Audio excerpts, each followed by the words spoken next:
You know, when you go, oh, you've got one in the back. Okay, yes. You explain dukkha as suffering. Is it suffering or unsatisfied? Okay, dukkha, if you go deeper into it, there's always like these three types of dukkha.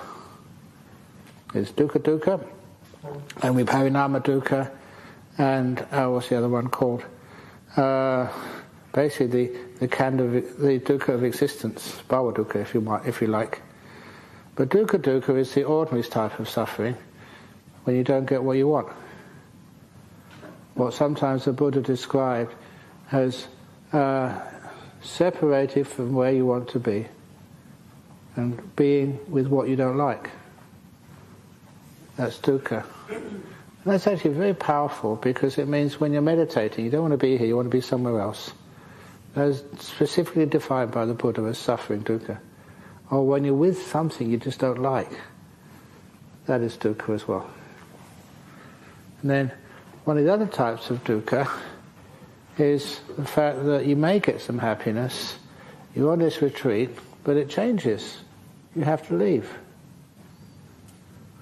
But the most powerful type of dukkha, which is like a lot of times people don't see, is the fact that even when you think you're reasonably peaceful and happy here, your senses are occurring, you're seeing, hearing, smelling, tasting, touching, and even knowing. And that by itself is essentially suffering. People think I'm weird when I say this, but you ask the question, I'll answer it honestly. When seeing stops, there's a deep sense of peace and freedom. Whenever you see something, there's almost like a responsibility to understand it, to do something about it, to respond to it. When that just totally disappears, there's a great sense of freedom inside. There's a sense that when you're not hearing anything, when you're hearing something, you have to assess, is that dangerous? Is that my responsibility? Should I do something? It gives rise to business. The same with even smelling and tasting, and also feeling in the body. The body is very, very demanding. If you want to know why, just have a look and just see how people are moving. How many of you can sit perfectly still? I mean, perfectly still. We're always moving, but we've got used to that, so we don't even notice most of the times we move. We move because our body is asking us. It's uncomfortable. My knee is uncomfortable, my head is uncomfortable, that what are you doing down there? Oh, the iPhone is uncomfortable or whatever. But we always move. I just scratch my nose. You're just scratching your arm. And always look at how people are always moving. And you find out how uncomfortable this body is. But you don't notice it, because it's common, it's usual. So after a while, when the body vanishes, it's like you're free of being irritated by this body was always demanding comfort. The same the mind as well. What does the mind want? Again, that also wants satisfaction, peace, delight. It's one of the things that if you don't get delight in meditation, in the peace of meditation, you'll start seeking for delight in sensory things and pleasures. Sometimes it's like doing things for other people, but you're not really understanding what's really good for yourself. So little by little, that becomes suffering. And to sum it up, there was this enlightened bhikkhuni, Vajira, and she was asked, it was by Mara, it doesn't matter by who, basically what it's like to be an enlightened person, an arahat. What does it actually feel like? And what she answered was so powerful. Being fully enlightened was just experiencing suffering arising and suffering passing away. Dukkha coming up and dukkha passing away. Even an enlightened being. And it's one of the little not trick questions, but deep questions which I ask others, to see if they understand what enlightenment is and what dukkha is. Does an enlightened being experience dukkha? Yes. That's why they have the parinibbana, when the last of the khandhas finally fade away. stop and never re-arise again. That's suffering ending. That's why the Buddha would suffer from the time of his enlightenment to the time at Kusinara. And at Kusinara, that's when he passed away. And with that, all suffering. That's why, of all those 4 places which people go on pilgrimage, Buddha's birth, his enlightenment, first teaching, and final passing away. To me, the most important is where he passed away. That's where he finally achieved the ending of samsara for himself. Sometimes people argue with me. I like that. It means we're going deeper into the essence of what this is all about. The ending of things, not the achieving of things. When you say got a degree from university or something, were you happy? Did you celebrate? It was just the start of more studies and more work. When you retired, did you celebrate? Or was that the fact you had to now, you were free to volunteer and work for the Buddhist Society of West Australia? More work. When can there ever be any freedom? Real freedom.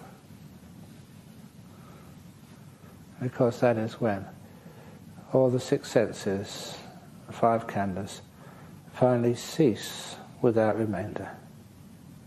That is the ending of suffering.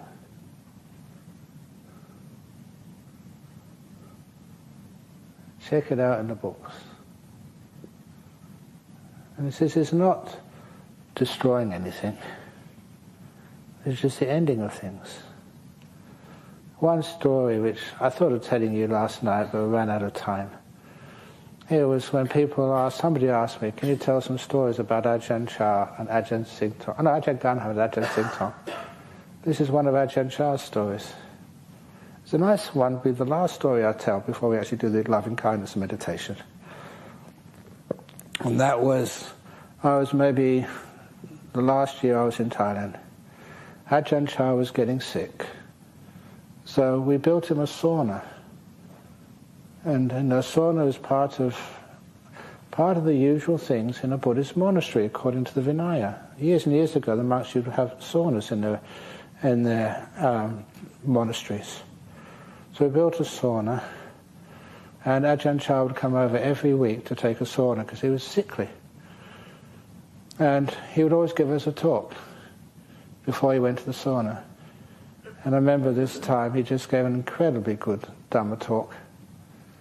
Sometimes, as I say, the talks really connect with you and you get so inspired. Sometimes they don't connect with them and it's just a bit boring, but it's worth it because when you get a really good one, it's worth 1,000 bad ones. And this was a really great one. So after the talk, other monks went with Ajahn Chah to the sauna to help him out. There's plenty of monks there to look after Ajahn Chah. And I was so inspired, I just went around the back of the hall. I was just going out here in the front and just meditating. It's so easy when you're inspired. I just sat on the concrete there and 2 hours just blissing out, having a wonderful time. When I came out of that meditation, I thought, maybe I can still do some service for Ajahn Chah.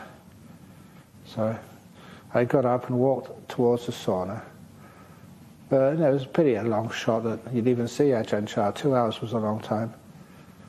But as I was walking to the sauna, I saw Ajahn Chah. He'd already dressed, finished his sauna, and he was walking the opposite direction with the driver, the Thai man. And so there's no way that I would have to pass each other on the path.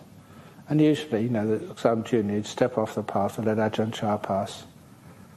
But he just stopped me. He looked into my eyes really strongly. And then, because Ajahn Chah's passed away now, I don't mind telling some of these secrets, then he just read my mind. Really went into it. You could actually, honestly, this is no exaggeration, I could feel him inside, checking me out. And for once, I did not mind being checked out. My mind was pretty pure. I had a beautiful meditation, a couple of hours. So please take a look. I was proud that my mind was clean enough for my teacher to have a look. And Ajahn Chah was looking at me with his eyes really fiercely all this time. And then afterwards he smiled and he said, Brahma Wangsa. The word he used was Tamai, which is why. Why? And I said, I don't know. And he laughed. It was a stupid answer. He checked me out and tried to give me some big insights. Why? I said, I don't know. And then he laughed, which is, a lot of times that's what people will do. When you did a stupid answer, it was so funny. These highly educated Westerners could be so stupid. And then he screwed his eyes up again. He looked at me. He said, Brahma Wangsa, I will tell you the answer. The answer to the question why. It was so kind, it was so powerful. He just checked me out. My mind was clear and pure. And so he wanted to try and help. So he said, if anyone ever asks you that question again, why? The answer is, Mai mi arai. There's nothing. There's nothing. Do you understand? He said that with seriousness and kindness all rolled up into one. Do you understand? And I said, yes. And he replied, no you don't. And then he walked away. And one of those experiences where he felt very low and very sort of disappointing your teacher. But it didn't matter because the answer was something which stayed with you for so many years.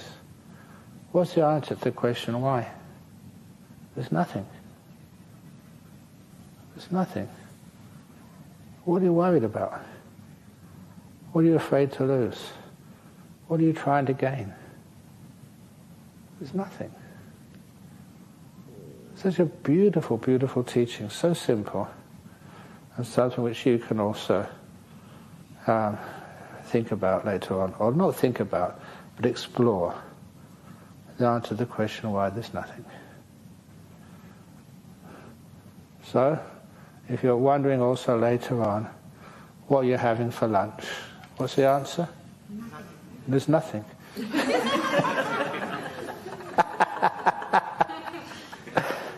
Oops. Okay, so let's do some more loving kindness meditation. Is that true, Nordia? You're not having any lunch today? Yeah, nothing. Nothing? Yay! Oh, that's the most delicious. Nothing can beat nothing.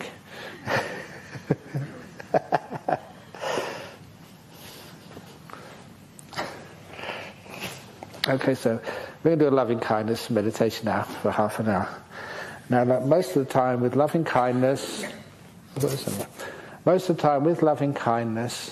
it's the simile which I use, which is helpful, is imagine loving kindness like a fire, not a destructive fire, but very warming, powerful, very healing.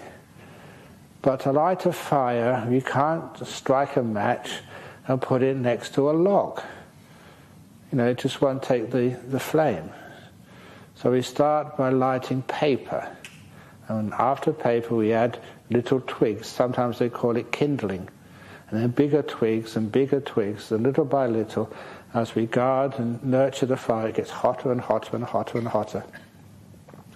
And soon a fire can become so hot, so strong, you can then put on a log.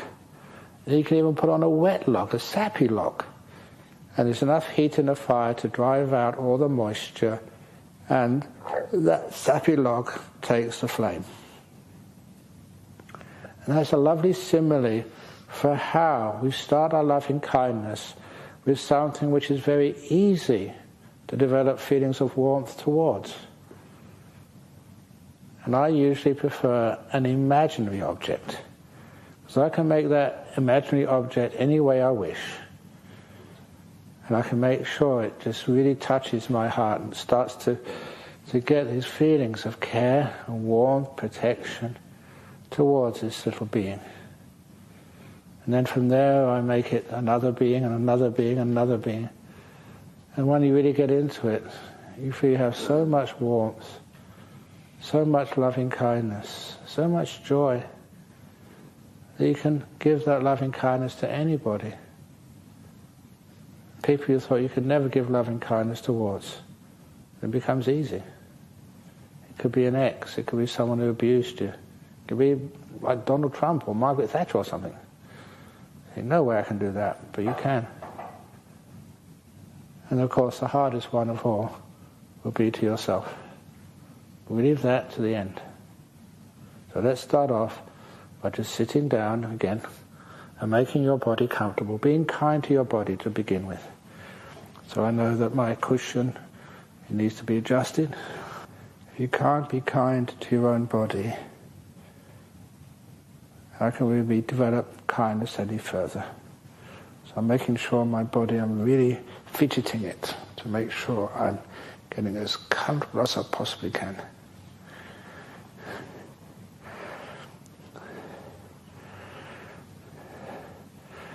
Okay. Make sure your legs are comfortable, your butt is comfortable, your back feels good. Those of you who have listened to me in Dhamma Lanka, I often like stretching my back at this point, because I saw animals do this in the forest. When you stretch your back, it feels good. You get a burst of joy.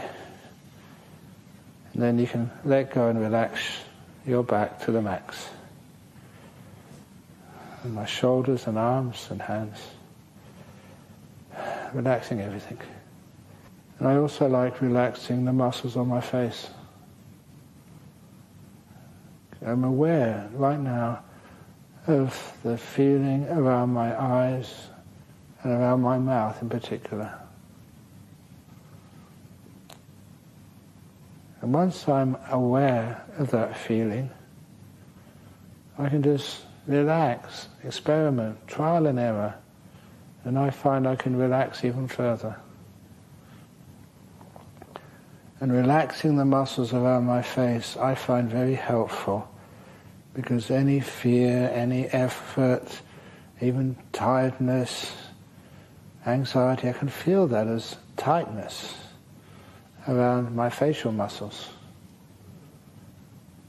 And I've learned how to let them be. To relax, to stop pulling at both ends of the muscles, so they're nice and loose and at ease. I've learned how to relax to the max. When the muscles in the face relax, so many unhelpful emotions disappear. And if I really want to, I sometimes just bend the corners of my mouth upwards, a little smile. I remember that story of rowing in a boat on the river. When I smiled, the oar was so much easier to pull.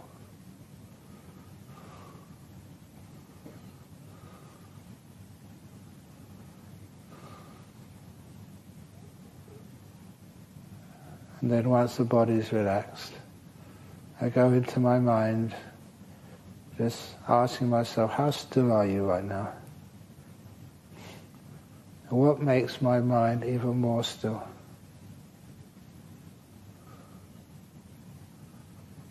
Making sure my mind is at peace in this present moment, calm.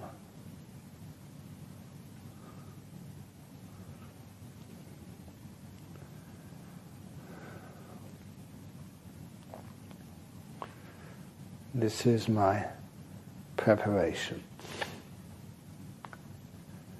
And then for the loving kindness, I choose an object, imaginary object. I visualize it as best I possibly can.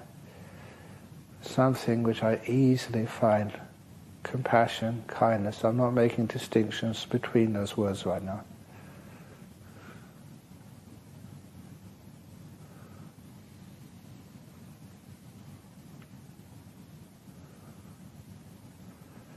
And I usually choose a little kitten. I imagine, because I've seen this many times before, a little kitten who's been abandoned.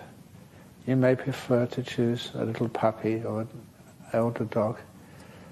Like a year or two ago, we had a cow came in here. Gave it so much loving kindness. Because these little beings, especially if they're babies, puppies, kittens, they cannot exist by themselves. They need protection. And I imagine just walking through the forest and hearing this little kitten meowing.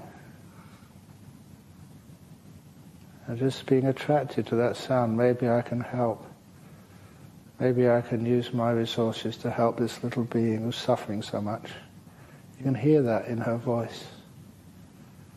As I go closer, I see it. It is hiding in some hollow log or a crevasse somewhere. It's terrified of the world, but it knows it must find someone to help it and feed it, protect it.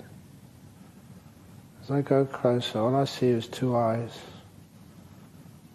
staring at me with a combination of hope and terror. I just assume it's trusted many other passers-by, or even animals. And those other animals have just hurt it so badly. It doesn't know if it can trust anybody again. So when I see those two eyes, with my eyes, I send it trust and safety and warmth. Dear little kitten, you can translate that as puppy or baby or anything which you love and care for. Little kitten, I will never harm you. Please give me the privilege of caring for you, looking after you. I'm an honest monk. I will care for you, I won't harm you. When I commit to something, I make sure it's done. I don't give up. So I go a little closer to that kitten and see it withdraw its head a little more. It is really afraid of me. It knows it has to trust somebody. So I put out my hands slowly, extend my hands right to its little face and feel it sniff my hands. I have to be very patient to allow the trust to build up. And little by little, that little kitten extends its head out of that dark, safe little corner of the world. It opens up, and I could see already its head is dirty. It's got dried pieces of blood on it. That little kid has really been through hell. But then I touch it so softly, and the kitten doesn't withdraw. The kitten is starting to realize it may have found someone who will protect it, who will care for it and feed it, will find a real friend. So little by little she comes more and more out from her hiding place. You can see she's all skin and bone. I don't know when she's ever eaten anything. She had no one to care or protect her.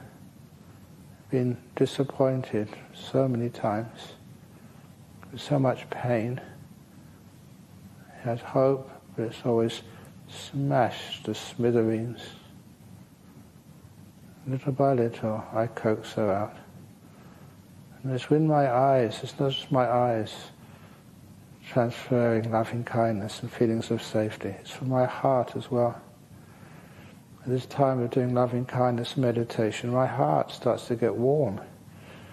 And the area of skin over my heart, it starts to become very aware of that area. It's like it's starting to tingle. It's through that portion of skin, it seems, and I send my loving kindness to others. And I'm sending this loving kindness, this warmth, this healing, trusting power to this little being who needs it so much. And as it comes further and further out, trusting me, I touch its skin, rather its fur, not an ordinary cat's fur. Ordinary cat's fur is just so smooth and like satin. This is just all dirty and caked with dried blood. Poor little kitten. As I hold it, it lets me hold it. I'm going to hold it so softly because its bones, you can feel them all. And I bring it to me, to my chest. It allows me. It's actually trusting me. Many times it's trusted others. They've let it down. I will never do that. I pick up that kitten, put it right on my chest, right above that area where I feel my skin start to become so warm, and I'm so aware of that part of the body. Because this is what happens when I send loving kindness out. May this little kitten be happy and well. May it never have to feel this excessive fear and the loneliness which comes from anxiety. May it realize there's so many wonderful people out in this world who would love to care for you and feed you and play with you and love you and be your friend. I pick it up and warm it with my warmth. And it trusts me. When somebody gives me that gift of trust, I know just how precious that is, and also how fragile that is. So I have to really look after that trust this little kitten has given me. I hold it so softly. And it feels like it's softening. It's the tension in its body from fear is disappearing. Its muscles are getting more loose. I even see it just close its eyes. It really does trust me. It doesn't sleep as much as just close its eyes and start to purr. This little kitten has found a friend. I will feed it and wash it and heal its wounds later. But the biggest wound in its heart, lack of trust and fear of others, thinking that no one will ever care and love this little being. That wound is healed. The wound of no trust. And then I feel that power in my heart, the energy, the glow. It's like a light, a beam. And it goes right through my chest area into this imaginary little kitten. Goes right into her. Goes right to the tips of her back legs, her little tail as well. To her front legs, to her head, to her ears, and her little whiskers. Dear cat, I'm feeding you with my energy, with loving kindness energy. Healing, caring, reassuring, protecting. Little kitten, I look forward to feeding you, healing you, giving you a safe place to stay, playing with you, seeing you wreck all my stuff. That's what kittens do. That's okay. You'll find some more stuff. I look forward to when you become a cat and just play around a bit more and eat my milk or whatever else you eat. Dear cat, the door of my heart will always be open to you. I will never expect you to be perfect. You're my friend. And as I give this loving kindness in your own little way to this being, it gets stronger and stronger. And now the feeling in my chest is really quite powerful now. I feel it. It's really got the emotions going. So now's the time to choose another being. This time a real one. It could be a best friend, it could be your partner in life. It could be a son or a daughter or a real animal. Who is the being who's closest to you in this life?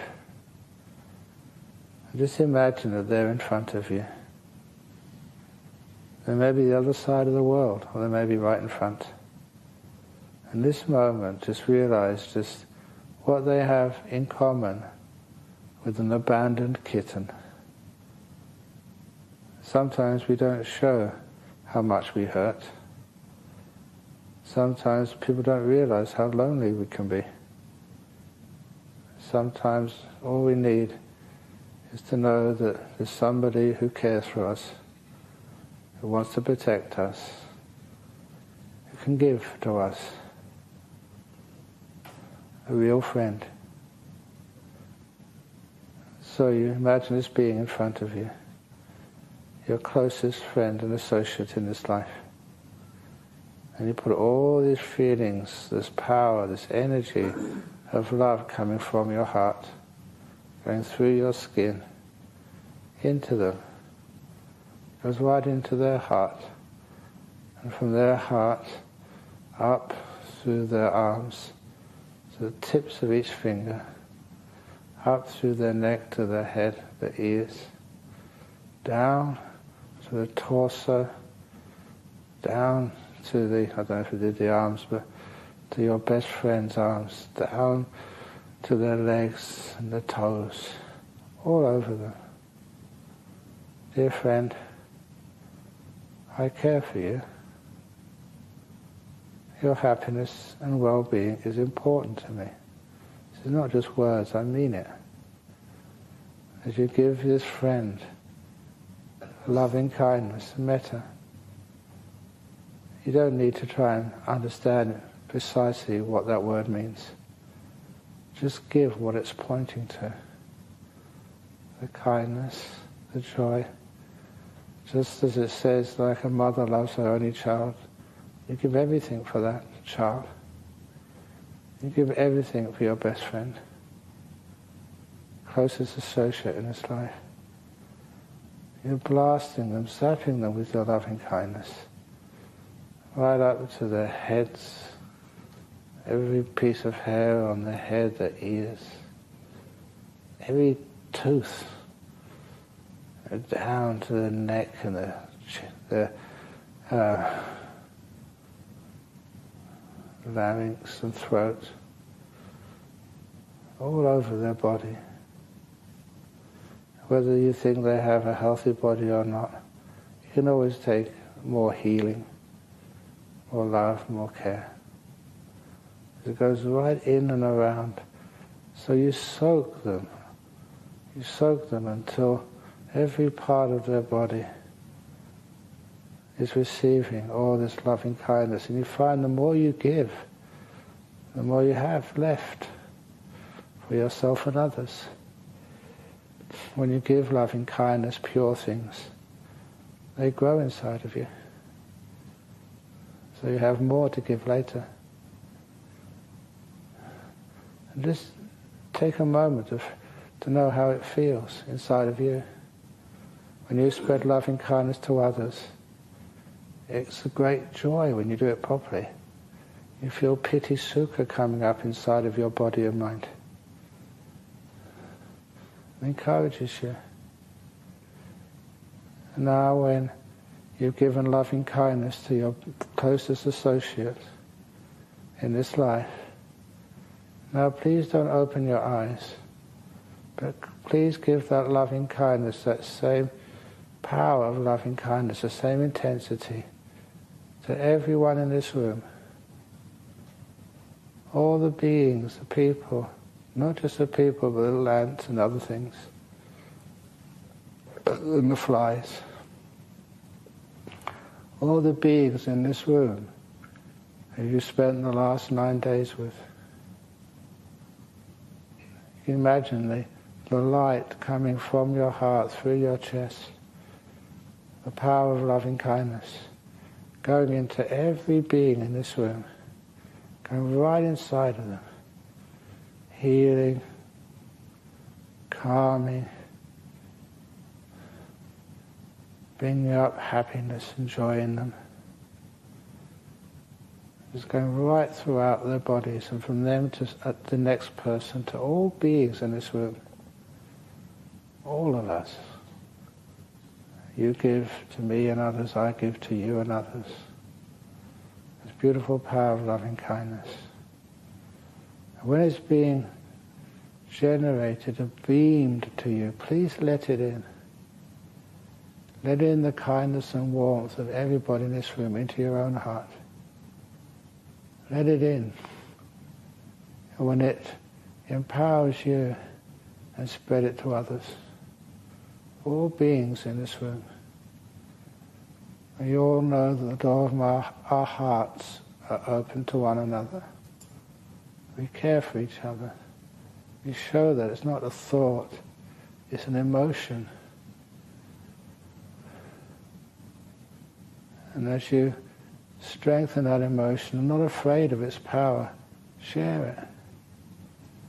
Until the power of loving kindness gets so strong that these walls and this roof can't contain it anymore.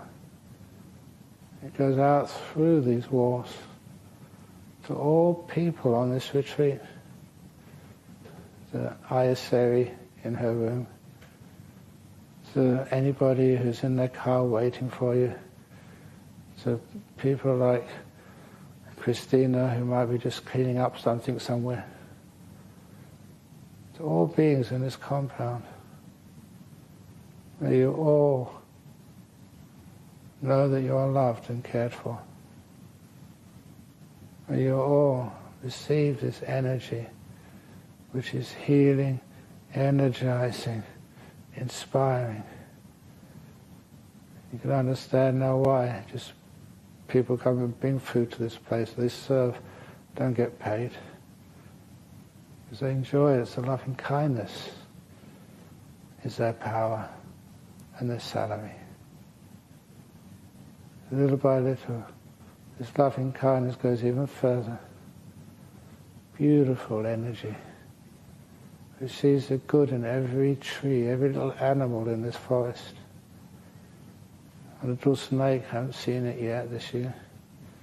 Wherever you are, little snake, may you be happy and well. I mean that. You're a friend. I miss you. Because this loving kindness goes all the way to Bodhinyana Monastery, all those monks over there, novices and anagarikas, all the visitors there today, all the little kangaroos, and especially parrots coming out for a wash and a feed, and the magpies and goodness knows what else. May you all be happy and well. As you give your energy to them, up to Karnak Prison Farm. People over there can be suffering so badly. May you know that you're respected, no matter who you are. You're a human being in this world. If you've done some wrong, you're the one who deserves the loving kindness even more, to heal you. May all beings in these forests which surround us be at peace, be free of fear, be happy and content. And as you give out this loving kindness wider and wider, you check how it is in your own heart right now. And sometimes and often you find your heart is even more alive. It's like growing in this power of loving kindness. So you can give it even further afield to others. That's what you do. To all the people in the Perth, Peel, Southwest, Great Southern, up north, some of you from up north, from places like Derby, from all of you, the whole of this state, May all beings in this state be kind to one another, forgiving, protecting, not giving hurt and harm, but giving healing. May all beings in West Australia be free of hunger and pain and fear. As you spread this loving kindness, so powerful, joining it with mine and the nuns and everybody's, joining it so it spreads like a golden blanket over the state of Western Australia. It goes further over the Nullarbor, South Australia, Northern Territory, over to the eastern states. Got a lot of friends over there, monks, nuns. We're all beings in this country, not just human beings. Be free of pain and fear, free of feeling that no one cares for them. We do. This loving kindness just goes beyond what is logical. Spreads over the whole country, even up into the air, to the birds who fly above us, to the animals who burrow their little tunnels and homes beneath the soil. To all beings, may you all be well, happy, free of pain, free of fear. May you look after one another, like we aim to look after you. As this loving kindness spreads over the oceans, over up through Indonesia, over to New Zealand and the islands in the Pacific and the Indian Ocean, like it just spreads like a golden light up through Singapore and Malaysia and Thailand and Burma and Vietnam, Cambodia, Laos, over through China, over through Bangladesh and India and Sri Lanka. There's many of your friends which you miss so much over there, family members you can't see. So send your loving kindness there. Send it big time. May all beings in these lands be well and happy. Know we think about them, care for them, they're not alone. It's like they're part of us. And it's our joy and responsibility, our privilege to care. As you send this loving kindness over the whole world, South Africa and Europe and UK and United States and South America, islands, all over the place. And this loving kindness blankets and warms and protects your whole world, the whole planet Earth. May all beings be free of fear, free of pain, free of suffering. Why? This is a group of people in Western Australia giving that to you. Healing, serving, warming, giving loving kindness to the whole world.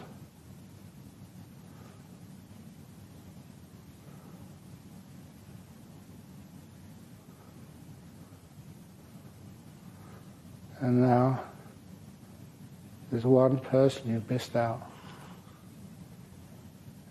This person who bears your name. You. So imagine you're standing in front of a full-length mirror and you see yourself, your body, your history, your present, potentials for the future in that mirror. And just blast yourself with loving kindness. I care about me. I give myself the greatest freedoms and pleasures May I be at peace. May I realize I don't have to work so hard to please others. Other people care about me already, big time. I grant me my love, my care, my acceptance. As you look at yourself in this mirror, you feel you may not be perfect, but you're beautiful. Me. I care for me. As you give in your own words this respect, deep, deep friendship. How does that feel? Give your own golden light of loving kindness energy to your whole body and mind, to you. And you receive it and cherish it and keep it.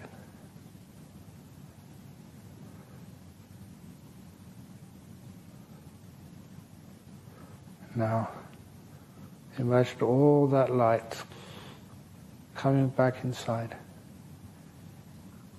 being drawn back. The light, leave the warmth out there, but bring back the light. The warmth will stay at its destination, healing, reassuring. The light, like you're drawing it inwards, in from overseas, into Australia, into Western Australia, into Perth, into Serpentine, into this jhana grove, into this hall, into your body, and into your heart. Imagine it like a golden orb, like a nimitta, hovering over your heart, which is like an open, white, pure lotus flower. Now imagine the leaves, the petals of that lotus, so gently closing in over this seed of loving kindness, to be kept in your heart, to be used another day, for another time. Stay there a moment. I will now give the final blessing. Please keep the eyes closed until the blessing is complete.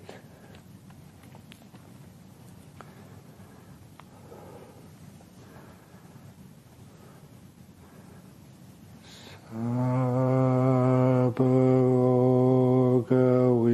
vinimuto, sabha santapavajito, sabha veramati gando nibuto chatuang bhava, sabitiyo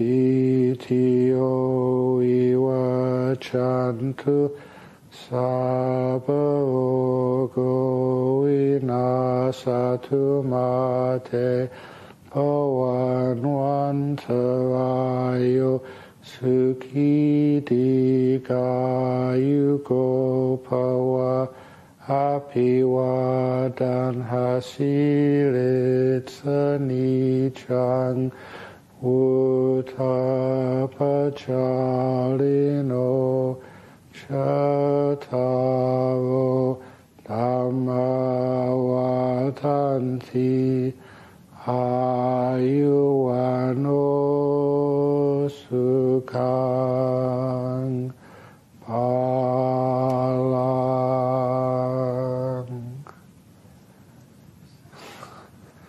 Sadhu, sadhu, sadhu.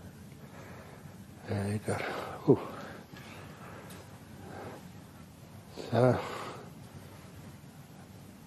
That's it, folks. Okay. So again, thank you all for helping out. Thank you for all the incredible food and people looking after us for this retreat. So out of gratitude, please look after them by cleaning up as you're supposed to do and having a wonderful time. And I know I can't get rid of you that easy, you know, can't get rid of me that easy. I'm sure I'll see you around another time, another place. Okay, all the best.